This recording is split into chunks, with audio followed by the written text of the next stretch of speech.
नियमकारी निकायहरूले नियम बनाउन बित्तिकै त्यसको पछाडि हट्नुहुन्न भन्ने कुरा आई एग्री विथ यु। तर सरले एउटा कुरा मलाई भन्नुहोस् त, अहिलेसम्म हामी कोभिडको त्यसमै चलिरहेछौँ र ब्याङ्कहरूलाई निलामी गर्नबाट राष्ट्र ब्याङ्कले रोकेको छ, जुनबाट हामीलाई थाहा हुन्छ।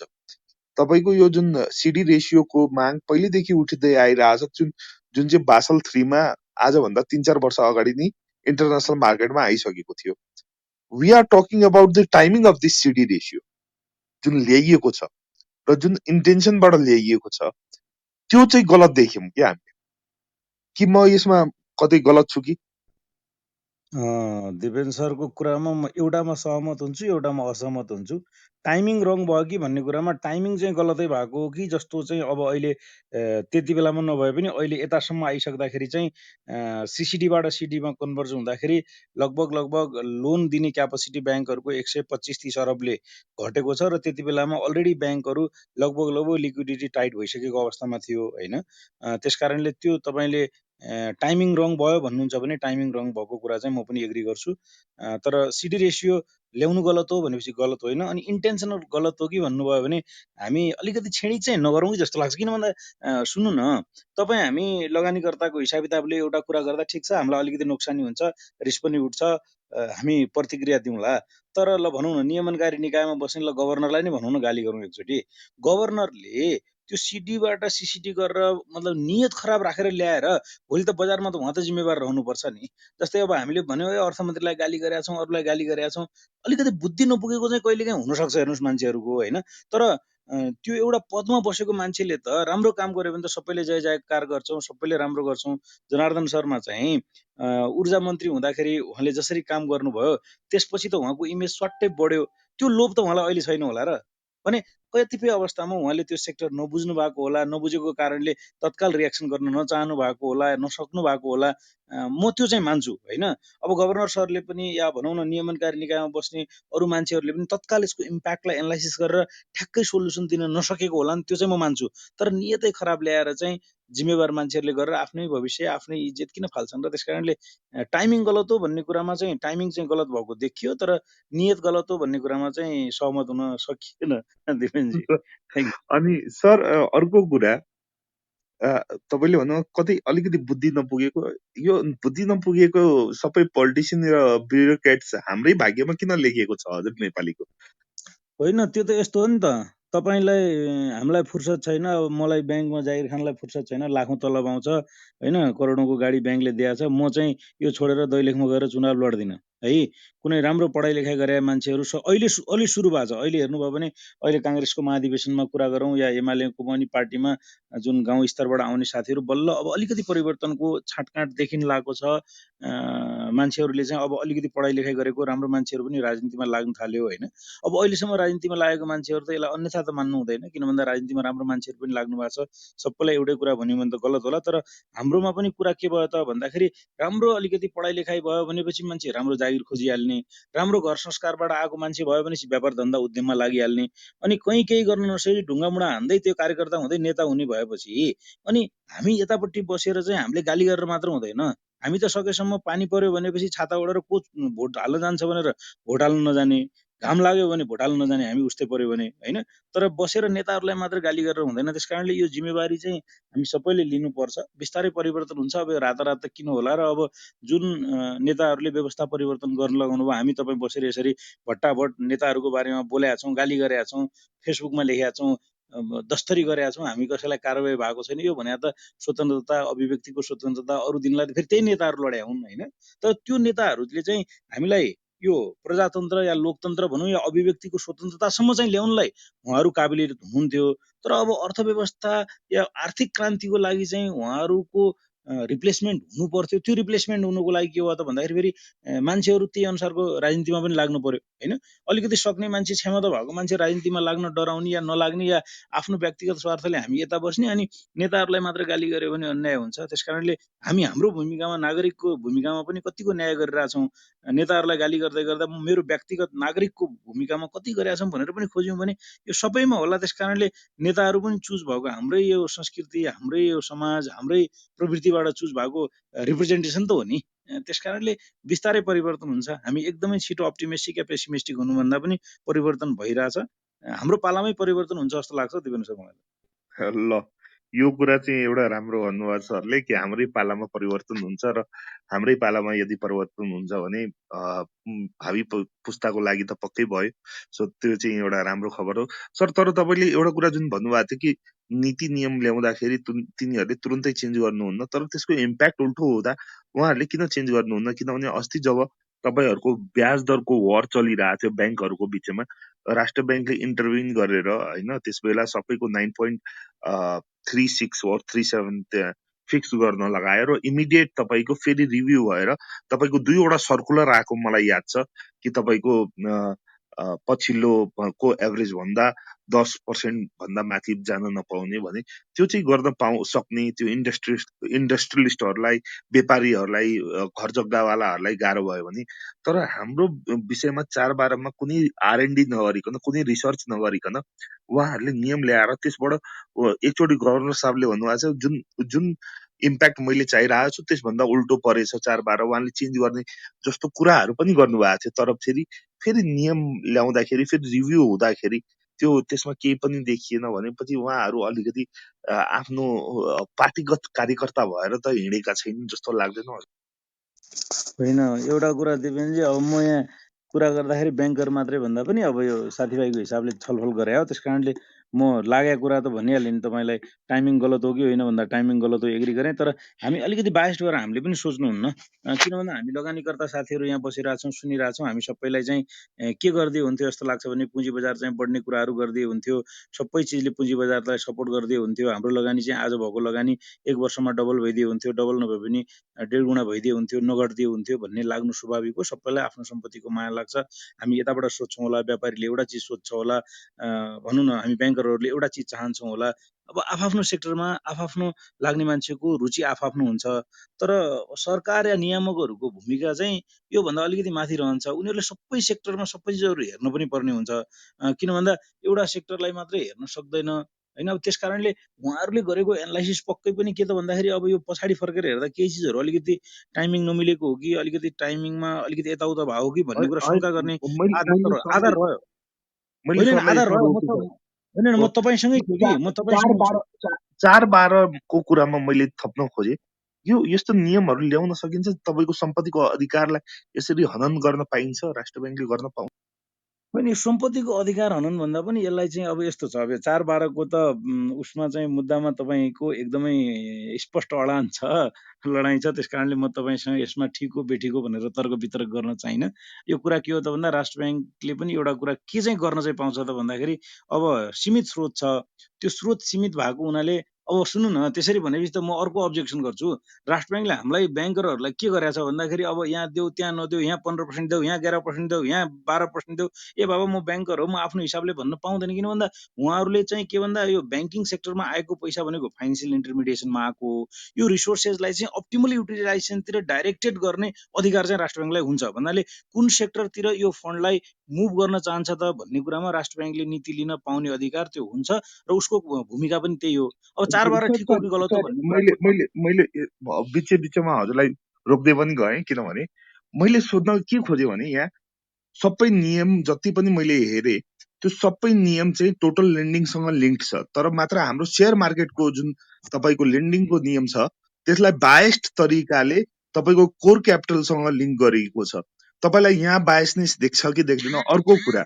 जब तपाईँले एउटा क्यापिटललाई फिक्स गरिसक्नु भयो कि कोर क्यापिटलको यति % दिने भनेपछि तपाईँले अचानक 4/12 को 200 मा गुडिरहेको गाडीमा तपाईँले अचानक ब्रेक हान्नुभयो भने त्यो गाडीको एक्सिडेन्ट हुन्छ कि हुँदैन, त्यो कुरा राष्ट्र ब्याङ्कले सोच्नु पर्थ्यो कि पर्दैन? उहाँहरू एउटा अभिभावकको रूपमा उहाँहरूले सोच्नु पर्थ्यो कि पर्दैन थियो भन्ने क्वेसन पनि भयो।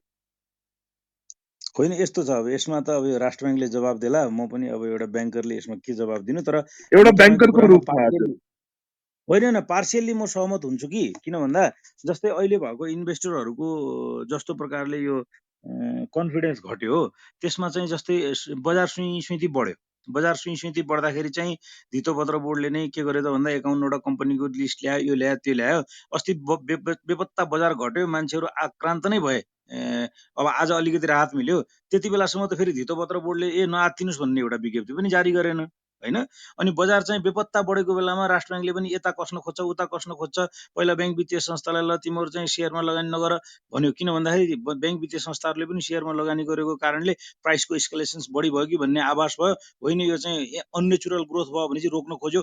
त्यहाँ चाहिँ देखिन्छ 4-12 पनि उद्देश्य त्यही नै हो, अननेचुरल ग्रोथलाई रोक्न खोज्यो। तर अननेचुरल जब घट्यो भनेपछि बढाउने व्यवस्थाको लागि चाहिँ नियमनकारी निकायहरू चाहिँ सधैँभरि उदासीन छन्। त्यो कुरामा म तपाईँसँग सहमत हुन्छु है। फेरि यहाँ चाहिँ सहमत हुन्छु होइन।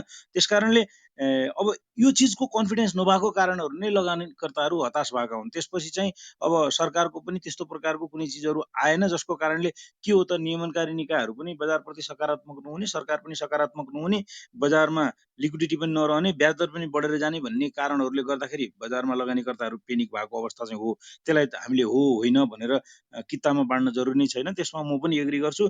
छलफलको क्रममा सबैले एग्री गर्नुपर्ने हुन्छ। त्यो चाहिँ प्रष्टसँग देखिएका कुरा हुन् होइन। तर अब यो नियमनकारी निकायले लिएका व्यवस्थाहरूमा चाहिँ हामीलाई फेभरेबल हुने कुराहरू गर्दाखेरि चाहिँ जय जयकार गर्ने, अन्यथा चाहिँ फेरि ढ्याङढुङ्गै पुरै काटिहाल्नुपर्छ भन्ने पनि छैन। र अब 4-12को केसमा चाहिँ राइट थियो रङ थियो भन्ने कुरा चाहिँ यो अलिकति भिन्नै प्रकारको छलफलमा नै जानुपर्ने हुन्छ होइन। अब 4-12को कुरा पनि अब व्यक्तिगत रूपमै 4-12 करोड रुपियाँले पुग्दैन भन्यो भने अन्यथा होला। तर कम्पनी इन्भेस्टमेन्ट कम्पनीहरूले चाहिँ कुनै एउटा काम गर्न थालेको छ भने 12 करोड केही पनि नहोला होइन। अब हामी ब्याङ्क त्यसो कुरा गर्नुहुन्छ भने त हामी हो पेनलाइज छैनौँ। हो जस्तै एकदम एकदम ब्याङ्कहरूको पनि पैसा छ, टन्न छ, लिक्विडिटी छ, अब गर्ने के भन्दाखेरि त्यो लिक्विड पैसालाई हामीले सेयरमा हाल्यो भने के छ त, इन्स्ट्रुमेन्ट त केही पनि छैन। अनि हामी उदाहरण दिने गर्छौँ कि अमेरिकामा त सिडी रेसियो 46 छ, 47 छ, अर्को कन्ट्रीमा चाहिँ यो छ त्यो छ भन्छौँ। तर हामी कहाँ चाहिँ लगानीको इन्स्ट्रुमेन्ट अरू केही पनि छैन भने छोडिदिए हुन्थ्यो भन्ने हामीलाई पनि अपेक्षा रहला। ब्याङ्करले अलिअलि कमाएको पनि थियो। त्यस कारणले यो हामीले सोच्ने तरिका र रेगुलेटरले सोच्ने तरिका चाहिँ अलिकति भिन्न भिन्न हुन्छ। अनि हामी हाम्रै तरिकाबाट मात्र सोच्यौँ भने चाहिँ नियमनकारी निकाय पनि अन्यायमा पर्छ। नियमनकारी निकाय पनि फेरि चाहिँ माथि माथि बसेर मात्रै सोचेर हाम्रो व्यवहारिकतालाई बुझ्दैन भने उसले हामीप्रति अन्याय गर्छ। त्यस कारणले कहीँ न कहीँ मिड पोइन्टमा जानुपर्छ होला दिवेनजी होइन। त्यस कारणले कतिपय चिजहरू ठिकै पनि छन्, टाइमिङ नमिलेको पनि होला। कतिपय चिज हामीले चाहिँ बुझ्दाखेरि हाम्रो हिसाब किताबले बाइस्ड भयो जस्तो मात्रै फिल भएको होला, हामी पेनिक भएको हुनाले बढी कुरा गरे होला। जस्तै त्यो प्रचण्डले बोलेको चिजहरूलाई लिएर सारा हामीले गाली गर्यौँ, नो भोट भन्यौँ, के भन्यौँ, माओवादी मुक्त देश भन्यौँ, देखिरहेछ नि सामाजिक सञ्जालमा।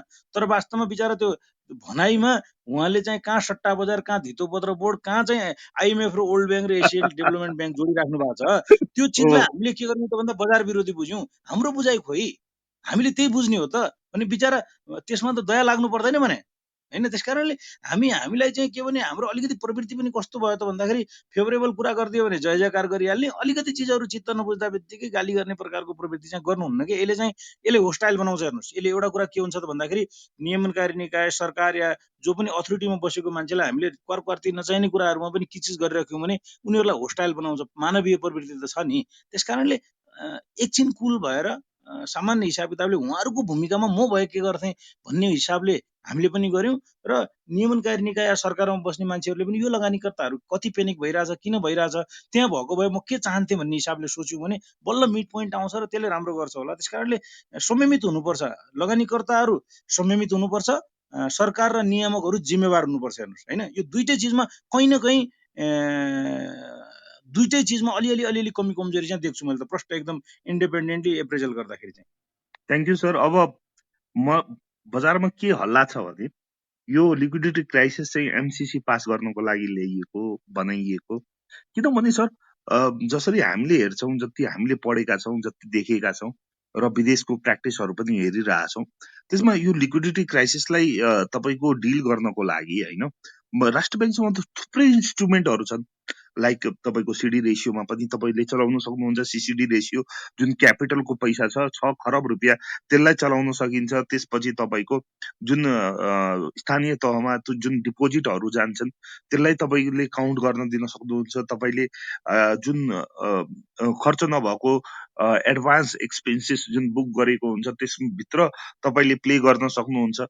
भनेपछि किन यसरी क्राइसिस क्राइसिस क्राइसिस र तपाईँले कतै 9, 10, 11% जुन दिने वातावरण बनाउनुहुन्छ एउटा समाजमा, एउटा अन्डर डेभलपिङ कन्ट्रीमा, त्यसमा तपाईँले घरमा बसेर तपाईँ रिस्क फ्री भएर बसेर खानुस् र लगानी नगर्नुस् र रिस्क नलिनुस्, केही काम नगर्नुस् भनेर एउटा मेसेज दिँदै हुनुहुन्छ कि दिँदै हुनुहुन्न भन्ने कुरा पनि मैले हजुर होइन यस्तो दिपेन सर, म पहिलो कुरा त एमसिसी पास गराउनलाई लिक्विडिटी क्राइसिस गरायो भन्ने कुरामा मलाई विश्वास छैन होइन, मलाई विश्वास छैन।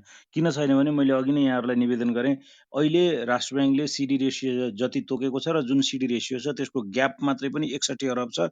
त्यो पैसा आउने भनेको 55 अरबको हाराहारी हो एकै लटमा आयो भने पनि, र त्यसले चाहिँ अहिले भइरहेको एक्सेस जुन प्रब्लम छ त्यसलाई मात्रै पनि मेकअप गर्दैन भने, त्यस कारणले यो हामी हरेक चिज यता र उता जोड्छौँ के। अनि अब यस सम्बन्धमा एमसिसीको बारेमा अब यो धेरै यहाँ छलफल त गरिँदैन, र एमसिसीलाई हामीले बुझेकै कति छौँ, त्यसका बुदाहरूलाई कति अध्ययन गरेका छौँ भन्ने कुरा पनि, यो हामी धेरैजसो चिजहरू चाहिँ के छ त भन्दाखेरि अलिकति बढी रियाक्टिभ छौँ कि बढी नेगेटिभली हामी इन्टरप्रेट गर्छौँ कि जस्तो पनि लाग्छ। त्यस कारणले मलाई चाहिँ यो पहिलो कुरा त एमसिसी पारित गराउनलाई लिक्विडिटी क्राइसिस ल्यायो भन्ने कुरामा म सहमत छैन। किन भन्दा यो लिक्विडिटीको असहजताले गर्दा जति तपाईँ हामीलाई चाहिँ बजारमा घटेर तनाव भएको छ, त्योभन्दा साँच्चीकै कुरा गर्ने हो भने बिचरा गभर्नर, अर्थमन्त्री या अर्थ मन्त्रालयको अधिकारीहरूको वास्तवमा निन्द्रा त चयन त हराम भएकै छ। यो कुरा तपाईँ हामीले एग्री गर्नै पर्छ। हामी त्यो ब्याङ्कर हामीले भन्दा उहाँहरूको निन्द्रा हराम भएको छ। त्यो हामी गर्ने नै छौँ, त्यो हराम त हामी गर्नको लागि हामी पनि पछि होइन, बजारले पनि किन भन्दा उहाँहरू जिम्मेवार हुनुहुन्छ नि त। तपाईँ हामी हाम्रो सम्पत्तिको लागि मात्र जिम्मेवार छौँ। म ब्याङ्कमा छु, म ब्याङ्कको प्रोफिटेबिलिटी र बिजनेसको लागि मात्र जिम्मेवार छु भनेपछि नियमनकारी निकायमा बसेको भनौँ न अधिकृतहरूदेखि लिएर सरकारमा बसेको मान्छेहरू त धेरै ठुलो जिम्मेवारीमा छन्, र त्यो जिम्मेवारीमा उनीहरू हरेक दिन टेस्टेड हुन्छन् भने त्यस कारणले उनीहरूले यति हल्का तरिकाले यसरी गर्छन् अनि त्यसपछि एउटा सानसानो अब्जेक्टिभको लागि त्यसरी चाहिँ बदमासी गर्छन् जस्तो चाहिँ जस्तो प्रकारको प्रवृत्तिको मान्छे चाहिँ अहिलेको गभर्नर छन् या जस्तो प्रकारको अर्थमन्त्री छन्, यिनीहरू सानोतिनो कुरामा त्यसरी कम्प्रोमाइज गरेर बिकिहाल्छन् जस्तो मलाई चाहिँ विश्वास छैन है। अब यो आफ्नो पर्सनल ओपिनियन हो, कसैलाई केही लाग्ला कसैलाई केही लाग्ला, तर जस्तो इमेज उहाँहरूले क्रिएट गरेको छ नि, त्यस्तो इमेज क्रिएट गरेको मान्छेहरूले यति सानसानो कुरामा कम्प्रोमाइज गर्दैन। तर तपाईँले भने जस्तै हो, कतिपय अवस्थामा उदार भएर सोच्नुपर्ने, ठुलो दिल लिएर सोच्नुपर्ने, टाइमिङहरू विचार गर्नुपर्ने, अनि कहिलेकाहीँ मिस्टेक भइसक्यो भने करेक्सन गर्दाखेरि चाहिँ जात जाँदैन कि भन्ने सोच्नुपर्ने कुराहरूमा तपाईँले कम्प्लेन गर्नुभयो भने चाहिँ म केही हदसम्म तपाईँसँग चाहिँ सहमत हुन पनि सक्छु होइन। नत्र हामीले त्यसरी हल्का हिसाब किताबले टिप्पणी चाहिँ गरिहाल्नु हुँदैन, केही कुरो नआत्तियौँ। किन भन्दा यो अलि विभिन्न प्रकारको कारणले भएको छ यो लिक्विडिटीको क्राइसिस। हेर्नुहोस् न, अरू त गरे, ल गभर्नरले गरे, अर्थमन्त्रीले गरे, ल भन्नु न पोहोर साल चाहिँ राम्रोसँग ग्रोथ भएको थियो, यो पटक चाहिँ 400 अरबभन्दा माथिको लोनको वृद्धि हुँदाखेरि डिपोजिटको ग्रोथ चाहिँ 70 अरबले पनि भएको छैन। त्यो के अर्थमन्त्री र गभर्नरले कतै गुमाइदिया हो र भने लगभग तपाईँको चाहिँ 350 अरबको 350 अरबको हाराहारी त लोन एक्सेस भइसक्यो त नि। भन्नाले यसमा के छ त भन्दाखेरि एलसी भयो, इम्पोर्टको सेटलमेन्ट कसरी भयो, रिमिटेन्स किन घट्यो, यी विविध कुराहरू पनि सँगै छन् क्या। त्यस कारणले हामी एकातर्फी मात्रै सोचेर एउटा पक्षमा मात्रै शङ्का गरेर कुरा गर्यौँ भनेपछि अलिकति अन्याय हुन्छ। हामी अलिकति ऱ्यासनल हुनुपर्छ, उहाँहरूप्रति पनि ऱ्यासनल हुनुपर्छ, सुझाव कन्स्ट्रक्टिभ दिनुपर्छ। नचाहिने कुरा भएको छ भने कन्स्ट्रक्टिभ बोर्डबाट दिएको सुझावहरू उहाँहरूले पनि सुन्नुहुन्छ। रियाक्टिभ भएर दियौँ भने अनि दुवै पक्षबाट रियाक्टिभ, नेपाली बिग्रेकै त्यही भएर क्या, इगो लियो, हामी पनि इगो लिने, सरकार पनि इगो लिने, नियामक पनि इगो लिने, टसबाट मस हामी पनि नहुने, कोही पनि नहुने गर्यो भने यो देशै बिग्रिया त्यसै गरी, नेतागिरी बिग्रिया त्यसै गरी। अनि यो यसमा चाहिँ अलिकति कहीँ न कहीँ ग्याप सबैतिर छ जस्तो लाग्छ मलाई चाहिँ। होइन हजुर, कन्स्ट्रक्टिभ भएर धेरैपल्ट उहाँहरूलाई सजेसन दिएको छौँ, हामीले डायट पनि कुरा गरेका छौँ, तर उहाँहरूले एकचोटि म यसरी हिँडेपछि म हिँडे भएँ, तपाईँले भने जस्तो ठुलो छाती राखेर यदि गल्ती भएको छ भने त्यसलाई सुधार चाहिँ गर्नुपर्छ, चाहे जोसुकै मान्छे होस्। तपाईँ पक्कै हो, हामीले पक्कै पनि हो। त्यो चिज चाहिँ म तपाईँसँग पूर्ण सहमत छु। जस्तै हामी पोखरा जान लागेको थियौँ, पोखरा जान लागेको चिज चाहिँ बाटो भुलेर बनेपा पुगेछौँ भनेपछि ओहो यो त बनेपा बजार हो, अगाडि गयौँ भने धुलीखेल आउँछ, पाँचखाल आउँछ भन्ने कुरा थाहा पाउन थाल्यौँ भने गाडी फरक्क फर्काएर आउँदाखेरि समय चाहिँ 2 घन्टा 4 घन्टा ढिलो होला, तर पोखरा पुग्छौँ।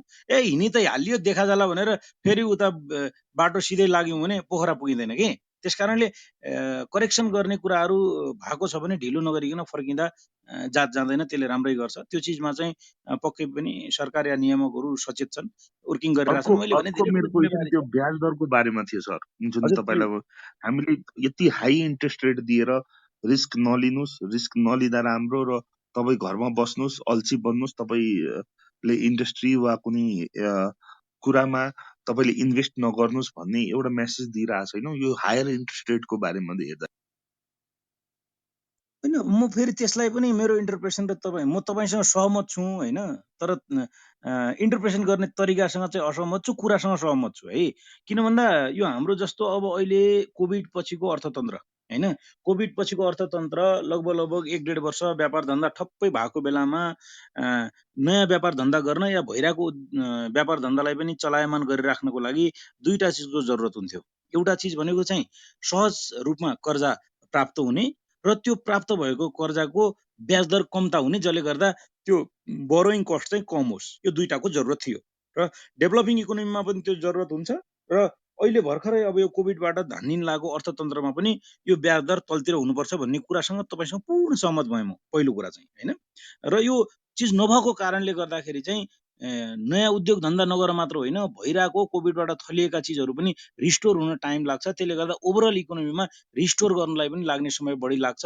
यसले गर्दा यो भनौँ न अर्थतन्त्रलाई सकारात्मक असर चाहिँ पार्दैन। यस्तो बेलामा बढी ब्याज दर हुनु भनेको चाहिँ पक्कै पनि अर्थतन्त्रको लागि सकारात्मक कुरा होइन, यसमा म तपाईँसँग पूर्ण सहमत भएँ। तर केसँग चाहिँ भएन त भन्दा अब तिम्रो काम धन्दा नगर, केही नगर, बढी पैसा बढाइदिएपछि घरमा बस्छ, त्यस्तो प्रकारको सोच हुँदैन। किन भन्दा इकोनोमिक डेभलपमेन्ट भयो भने जस्तो हामी ब्याङ्करको पनि त्यही हो, भोलि पनि इकोनोमिक डेभलपमेन्ट भयो, राम्रोसँग भयो भने, त्यहाँ उद्योग धन्दा चल्यो भने तब ब्याङ्क राम्रोसँग चल्छ, तब सरकार राम्रोसँग चल्छ, तब सरकारलाई राम्रोसँग राजस्व आउँछ। राजस्व राम्रोसँग आयो भनेपछि त्यहीँबाट उसले चाहिँ डेभलपमेन्ट एक्सपेन्डिचरहरू गर्न सक्छ। गजबसँग डेभलपमेन्ट एक्सपेन्डिचरहरू गर्न सक्ने अवस्था भयो भने सरकारको वाहवाही हुन्छ। त्यस कारणले सरकारले, ब्याङ्करले, नियमनकारी निकायहरूले कसैले पनि यो ब्याज दर बढीको या बढेको ब्याज दर जसको कारणले गर्दाखेरि तिमीहरूले व्यापार धन्दा नगर, घरमै बस, या तिमीहरूलाई डिस्करेज गर्छौँ भन्ने प्रकारको अब्जेक्टिभ चाहिँ पक्कै पनि लिएको हुँदैन। तर अहिलेको स्थिति परिस्थितिले गर्दाखेरि चाहिँ त्यो सिचुएसन चाहिँ देखिन्छ। भनौँ न हामी त झन् अब अहिले वास्तवमा ब्याङ्करहरूलाई यति बेला तपाईँहरूले धन्यवादै दिनुपर्छ, सबै साथीभाइ ल एक ठाउँमा भएर अब यो बढी ब्याज दर गऱ्यो भने यसले चाहिँ इकोनोमीलाई रिस्टोर गर्न गाह्रै हुन्छ भनेर एक ठाउँमा थामिएरै बसेका छन्। यहाँभन्दा पहिला राष्ट्र ब्याङ्कले कम्ता गरे होइन नि, त्यसलाई तपाईँहरूले त स्याबास त भन्नु न एकचोटि कमसेकम। राष्ट्र ब्याङ्कले पहिलोचोटि इतिहासमा चाहिँ छापिसकेको ब्याज दरलाई समेत क्यान्सल गरेर तिमीहरू पुनः दट यसरी पनि गर्नुहुन्छ भनेर 11.67 सम्म छापिसकेको ब्याज दरलाई चाहिँ लगाम लगाएर चाहिँ 9% भनौँ न सिङ्गल डिजिटमा झारेर चाहिँ होइन ब्याज दर चाहिँ एक ठाउँमा राख तिमीहरू, यसले चाहिँ राम्रो गर्दैन, हित गर्दैन भनेर चाहिँ राष्ट्र ब्याङ्कको इडीले फोन गरी ब्याङ्कहरूलाई राति 10 बजेसम्म चाहिँ ट्र्याकमा ल्याएर ब्याज दर त घटाएको छ। त्यस त्यही त कारणले सर, मैले हामीले मैले मैले म यही पोइन्टमा ल्याउन चाहिरहेको थिएँ हजुरलाई। राष्ट्र ब्याङ्कको इडीले छापिसकेको ब्याज दरलाई तल गराउन सक्छ भनेपछि हाम्रो मार्का कत्रो ठुलो छ, हाम्रो मार्केटको 13 खरब रुपियाँ गइसकेको छ भनेपछि 13 खरब जाँदाखेरि तपाईँले हाम्रो मार्का बुझेर तपाईँले आफ्नो नियमलाई कमसे कम इन्भेस्टमेन्ट कम्पनीको हकमा त सुधार गरिदिन सक्नुहुन्थ्यो होइन, हाम्रो लागि होइन, व्यक्तिको लागि होइन। इन्भेस्टमेन्ट कम्पनी त त्यही कामको लागि खोलिएको छ नि। र तपाईँलाई त्यस्तो गलत छ भने इन्भेस्टमेन्ट कम्पनी नखोल्न दिनुहोस्, त्यस्तो गलत लाग्छ भने तपाईँले सेयर बजार नखोल्न दिनुहोस् होइन भनेर हामीले भन्दा त्यसमा हामी कहाँ गलत भयौँ र, होइन सर? होइन नि, यसमा म तपाईँसँग सहमतै भएँ। पहिलो कुरा त होइन, मैले अघि पनि भने अब कम्पनीको हकमा पनि 12 करोडको सीमा नलगाइदिए हुन्थ्यो भन्ने कुरा म तपाईँसँग सहमत भएँ होइन। तर यसमा फेरि अब एकचोटि म नियामक होइन, म नियमनकारी निकायको पक्षबाट वकालत गर्नुपर्ने मान्छे पनि होइन होइन। मैले इन्डिपेन्डेन्टली साथीहरूसँग छलफल यो छलफलमा हजुरले केही सोध्नुभयो, मलाई पनि लागेको कुरा मात्रै बोल्ने हो, यसलाई अन्यथा लिने जरुरी पनि भएन। तर कुरा के हो त भन्दा अब लगानीकर्ताको हिसाबले हामीले सोच्यौँ, नियामकले के सोचेर आयो त भन्दा ए बाबा लगानी गर्ने भनेको के हो, ब्याङ्कमा एफडी राख्नलाई लोन लिएर एफडी राखेको छ कहिले अहिलेसम्म उहाँहरूकोबाट है। अब लोन लिएर एफडी त राख्दैन मान्छेले होइन। अब भने लगानी गर्ने भनेको एफडी, ट्रेजरी बिल किन्ने जस्तै, डिभेन्चर किन्ने जस्तै सेयर किन्ने पनि हो। भने लगानी गर्ने भनेको त बचतबाट पो हो त बाबा। लोन लिएर लगानी गर्ने दिमाग कहाँबाट आयो भनेपछि यो लोन लिएर लगानी गर्ने चिजले त बजारलाई अननेचुरल रूपमा चाहिँ एस्केलेसन्स लिएर गयो माथि। त्यही भएर यो चिजलाई रोक्नुपर्छ, कन्ट्रोल गर्नुपर्छ। लोन लिएर त उद्यमशीलतामा लगानी गर्ने हो, उत्पादनशील क्षेत्रमा लगाउने हो। त्यसले गर्दा चाहिँ ओभरअल इकोनोमीमा चाहिँ अगाडि बढाउनलाई लाउनु पर्यो।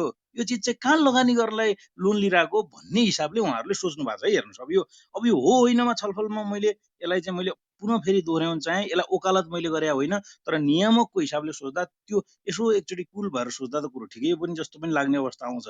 त्यसकारणले यसका दोहोरै पक्ष छन्, यसमा पक्ष विपक्षमा दुइटै कुरा हुन सक्छन्। अब पुँजी बजार जुन स्टाटसमा छ, पुँजी बजार राम्रोसँग हुँदाखेरि त ए बाबा दिनको 20 अरबको कारोबार हुँदा जसरी चाहिँ कमाइ धमाइ भइरहेको थियो, जसरी क्यापिटल गेन भइरहेको थियो, त्यसले त सरकारलाई पनि राजस्वमा फाइदै भइरहेको थियो, गुमाएको त कसैले पनि थिएन होइन। त्यसकारणले यसका विविध पक्ष विभिन्न आयामहरू छन् भने हामी एउटा एकहोरो जानुभन्दा पनि दोहोरो पक्षमै सोच विचार गरेर छलफल गर्नुपर्छ र यस्ता प्रकारका छलफलमा अब यो सम्भव हुँदैन। जस्तै नियामकको हिसाबबाट त हामी नियामकहरूलाई बोलाएर यस्तो फोरममा छलफल गराउन सक्ने स्टाटसको यो फोरमै बनाएनौँ हामीले होइन। किन भन्दा एकहोरो गाली गलौज मात्र गर्ने, यहीँ भएको चिज चाहिँ फेरि कसले चाहिँ कपी पेस्ट गरेर युट्युबमा हालिदिने, रेकर्ड गर्ने, अहिले मैले बोले पनि कसले कसले रेकर्ड गरेर हाल्यो होला, त्यहाँ गाली खाने होला, यो जस्तो प्रकारको प्रवृत्ति हामीले बनायौँ त्यसले गर्दाखेरि चाहिँ अलिकति असहज बनायो होइन। नत्र सबै साथीहरू चाहिँ यहाँ बसेर छलफल गर्न सक्ने स्थिति भयो। यो प्लेटफर्मलाई तपाईँले भने जस्तै नियामक पनि बसेर, हामी पनि बसेर, लगानीकर्ता पनि बसेर छलफलको थलो बनाउन सकिन्थ्यो। तर अनफर्चुनेटली यो फोरम त्यसरी राम्रोसँग डेभलप हुन सकेन। अब मै पनि बेला बेलामा वास्तवमा तपाईँहरूले 2-3 चोटि रिक्वेस्ट गर्नुभयो माथि, म पनि यहाँ आएर बोल्ने इच्छा गर्दिनँ। किन भन्दा चित्त बुझाएको कुरो बोल्यो भनेपछि ठिकै छ भन्छ, नत्र गाली गरेर बस्छ। म यहाँ ज्ञान बाँडेर गाली किन खाने भने तात अनुसार हो। त्यसकारणले यो फोरमहरूलाई त्यसरी हामीले प्रयोग गर्न सकेनौँ, एकहोरो भइराखेको छ। त्यही भएर कतिपय ठाउँमा हेर्नुभयो भने क्लब हाउसमा गाली पनि गरिरहेछ, अरू पनि गरिरहेछ होइन। त्यसकारणले बुझ्न यसो सेन्टिमेन्ट बुझ्न त मन लाग्छ, साथीहरूको विचार के छ, के भन्नुहुन्छ, के गर्नुहुन्छ भन्ने हिसाबले मै पनि कहिलेकाहीँ छिर्छु। तर यसलाई अलिकति हामीले डिसिप्लिन बनाउन सकेको भए चाहिँ वास्तवमा राम्रो हुन्थ्यो, राम्रो हुन्थ्यो। सबै पक्ष छन्, हरेक चिजको पक्ष विपक्षमा छलफल गर्न सकिन्छ, तर्क गर्न सकिन्छ र बेस्ट जे हो त्यसलाई नै एडप्ट गर्नुपर्ने हुन्छ होइन। त्यसकारणले एकअर्कालाई दोष लाउनु भन्दा पनि समस्याहरूमा छलफल गर्ने, निकासको बारेमा छलफल गर्ने, समाधानको बारेमा छलफल गऱ्यौँ भने चाहिँ समाधान आउँछ। र पुँजी बजारको विकास हुनु भनेको चाहिँ हरेक हिसाब किताबले देशको विकासलाई इन्डिकेसन गर्छ। पुँजी बजार विकास भयो, पुँजी बजार चाहिँ समृद्ध भयो भने त्यसले चाहिँ इकोनोमिक डेभलपमेन्टलाई सपोर्ट नै गर्छ। त्यसको विपक्षमा सरकार, नियामक या कोही पनि हुन जरुरी चाहिँ छैन जस्तो लाग्छ दिपेनजी।